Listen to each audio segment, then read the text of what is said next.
Hi guys, so good morning, good afternoon, good evening. Thank you very much for listening to this YouTube channel. So it's a long weekend, shortened trading week. Our market ended higher, up 74.09 points or up 1.15% to close at 6,520.44. Value turnover is at 3.7 billion pesos.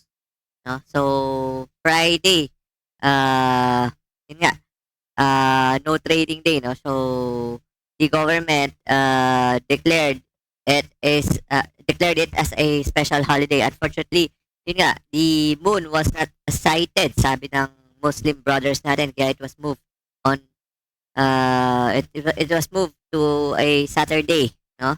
So, shorter trading week tayo kayo on April 20, Thursday. So, bottom fishing lifted our market, but a sluggish trade also persisted ahead of the long weekend. So, next week, May 1 is also a holiday. So, expect sluggishness also. No? So, anyway, BDO number one back, 130 something na, no? Considering this is trading on 20% stock dividend. So last December they declared cash and stock dividend which adjusted the price. Unfortunately, uh, hindi siya naging concern as they reported good earnings, income. Yun lang naman. Sumipa, BDO. MPI is also up 3.49%. No? So, let's see if there's still some uh, room for MPI to go up. No? Remember, it went up this year on speculations that it will be privatized when the market realized na alanganin, no? Tagilid. It fell to as low as 360, sent back to earth. No? It's now slowly climbing back again. No? AEV, URC, BPI is also up. No? China Bank also declared some regular and special dividend amounting to around 1 peso and 90 centavos. Of course, this is one of the stocks na we have and we don't speculate. We anticipate. No? So, I was disappointed that they didn't declare 2 pesos. No? So, my calculations were off by 10 centavos but it's okay. No? So, paano natin na-compute yun? No? Remember, they announced 19.1 billion net income with a dividend policy of up to 30%. Sila naman nag-declare na yun, no? Up to 30%. You compute, you remove 30% of that 19.1 billion, you get around close to ano ba yun? 5 something billion pesos. I-calculate nyo lang yun, divided by number of outstanding shares. So roughly you have an idea how much they will declare. And in this reasons, it is because of this reason that we accumulated China back even before the announcement. It surged. Nag-breakout na siya sa ascending triangle niya. And I'm happy na we're making money despite this sluggishness in this market. No? So, di ba? Ganun lang tayo mag-anticipate. Di ba? Marunong tayo. No? Last year, they declared around 1 peso and 50 centavos in total dividends. So right now, there's growth, no? And with the market, and with this kind of market, rising interest market, only banks and cash-rich companies benefit, no? So until BSP decides to cut interest rates, sila pa rin yung makikinabang. This is also the reason why BDO is surging, no? So yun lang naman, no? Atlas, close lower, no? They ended their first quarter with net income of around 264 million, lower than the figure of around 1.22, which is due to lower grade and milling tonnage. No? So this company by Ramos and SM Group. Yan. No? Remember, SM entered Atlas at a premium. Unfortunately, yun nga, doon natapos yung laro no, kahit anong earnings niya. No? So expect second liners to move also in the next few weeks. Started with SSI. Oh, ganda na earnings. Turnaround company. Bili tayo. Ganun yung nangyayari. Merrimart. Oh, ang ganda na. Triple digit growth. Bili tayo. But remember, uh, don't be the last person holding the bag, no?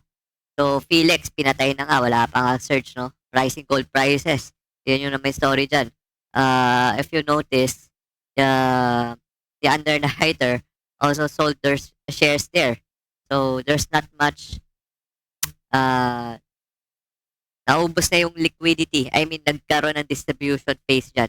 So, I don't know unless, of course, a big fund, such as a big commodity company enters into Felix, walang mangyayari dito. Commercial operations of their Silangan mine will start in 2025. So, it just 2 years pa. No? So, anyway, speaking of mining company, there's a big mining company, Chinese company, Halo, which wants to build a mineral plant here in the Philippines. So let's see sino ka-tie up niya. So Nickel Asia also after surging the past 3-4 days, it's now slowly returning. This is clearly a buy accumulate on weakness. No? Remember, we have Nickel Asia, by the way. No? So this is a clear disclaimer lang. No? We bought that around 520. GSIS entered at 628. No? So GSIS bought a 2% stake for around 1.2 billion at 6.28. There was no dilution here since the seller was the management. No? So secondary shares talaga yan. No? So napunta ang pera sa bulsa ng management, not the company. It's because they didn't issue shares eh. No? They don't need the investment of GSIS. No? But GSIS wants to invest in Nickel Asia. So kailangan may magbigay. So for a deal to consummate, no, a buyer and the seller has to agree. No? So look, we have some room for growth. But we don't have any shares. Sakto, we have some secondary shares to sell. Okay, we'll take that. Ganun yung nangyari sa GSIS. No? But if you notice, Nickel Asia is also venturing into renewables. No? So they're looking at 1 gigawatt capacity the next 3 years. So these projects can be funded internally. So they expect no fundraising activities such as a stock right offering or follow-on offering, unlike other renewable companies na panay fundraising. No? So, panay galante pa nga si Nickel Asia sa dividends. So, yun naman. So, Raslag, no? So, Raslag also secured a loan from BPI amounting to 1.2 billion to fund the construction and development of their solar farm. FYI lang. So, speaking of BDO, they saw a 33% year-on-year growth in their bottom line last year as they delivered a net income of around 57.1 billion driven by the growth of all of its core businesses. No? So, they're cautiously optimistic in this kind of market. Although rising inflation is good for the banks, doon rin pumapasok yung mga bad loans, di ba? Hindi na di ba? Hindi makabayad. No? Businesses are having a hard time paying. Sarado ang negosyo. BPI also delivered a strong first quarter performance as they posted a net income of around 12.1 billion, which is 52% higher compared to the same period last year. Why? So EEI net income also plunged to around 210 million last year, which is down 58% year on year. So this is the construction firm of the of the Yuchenko. So speaking of Ayala, no, Ayala Logistics is also expanding to 10 key areas by 2025 as they hope to be a major provider of data center infrastructure. So anyway, our passcode for today is cash dividend. Diba? Ayan yung favorite word natin this second quarter. As you know, yung mga malalakas lang ng company yung nagbibigay ng mga ganyan dividends. No? So House Stock also sold around 200 units of their newly launched 10-hectare project in Binyan, Laguna. This property company of the Madlambayan. No? So recently raised via IPO. Unfortunately, nahulog siya below IPO and there will be more property companies to list the next 3 to 6 months as interest rates continue to go up. C Plus, no, used to be LR, no, so it's now DG Plus Interactive Corp. Also secured a 3 billion loan from AUB So this listed gaming company will mainly use the capital to expand their newly launched digital platform, Bingo Plus. So FYI lang. So, so they recently reported a net income of around 686 million, a reversal of a 894 loss it incurred the year uh, prior year, no? Given the resumption of on-site operations and then the launch of the new platform, turnaround company. So yun lang naman, no? So again, you know, we don't answer questions here until we reach 100,000 subscribers. Unfortunately, nga, no, nag-alisan ng ibang subscribers.